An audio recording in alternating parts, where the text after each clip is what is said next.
Alors, comment se fait l'action de dinitrile, donc RCN, sur les organomagnésiens, ou bien les organomagnésiens sur l'initrile? C'est la même chose. Alors, voyons que sur l'IRCN ou bien sur l'initrile, nous avons un delta plus sur le carbone et un delta moins sur l'azote. Et pour les RMGX ou bien les organomagnésiens, nous avons un delta moins sur ici bien sûr pour différencier entre RCN et RMGX, j'utilise ici R', donc R' pour MGX. Donc nous avons delta moins sur R' et delta plus sur le MG. Voilà, alors bien sûr, cette réaction, le site nucléophile, bien sûr, ou bien donc voilà, le site nucléophile de RMGX, bien sûr c'est R', va attaquer le site électrophile du nitrile, bien sûr c'est le carbone, et voilà on obtient le composé suivant.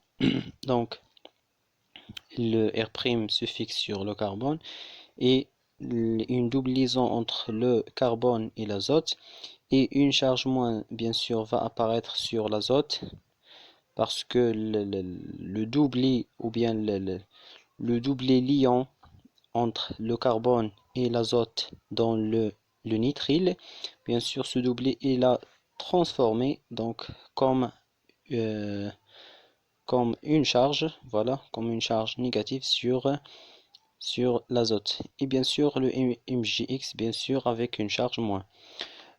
Voilà, après traiter par H2O H+, ou bien on peut rassembler ces deux, donc ces deux composés, donc H2O H+, on peut les rassembler dans H3O+, et on obtient une imine. Une imine, bien sûr, les H+, un H+, va attaquer le N-, et voilà, on obtient donc R, R', C, double liaison N, simple liaison H. Après, si on traite ce composé-là, cette imine-là, par H2O, on obtient bien sûr, pour H2O, nous avons deux doublés sur l'oxygène. Une doublée va, bien sûr, sachant que sur l'imine, nous avons un delta plus sur le carbone et un delta moins sur l'azote. Donc, bien sûr, le doublé va attaquer quoi? Va attaquer le delta plus. Voilà, donc on obtient le composé suivant. Donc nous avons bien sûr l'oxygène, il est chargé comment? Il est chargé positivement. Donc l'oxygène il est chargé positivement. Il faut bien sûr donc l'azote il est chargé négativement et l'oxygène il est chargé positivement car il a fait trois liaisons, sachant que l'oxygène ne peut pas faire euh, que 2, au moins 2 bien sûr, peut se trouve sous forme de en moins, ou bien l'oxygène comme vous le connaissez. Donc N-, il est lié avec H.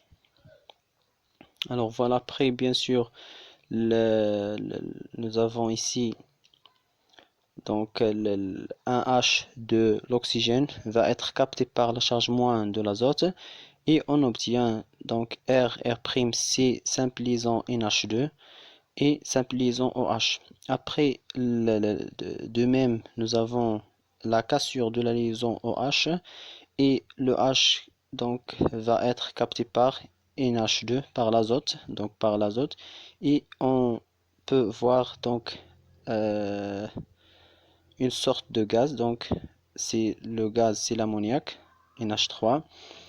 Voilà, et on obtient une cétone à la fin. Donc c'est ça l'action des organomagnésiens sur l'initrile.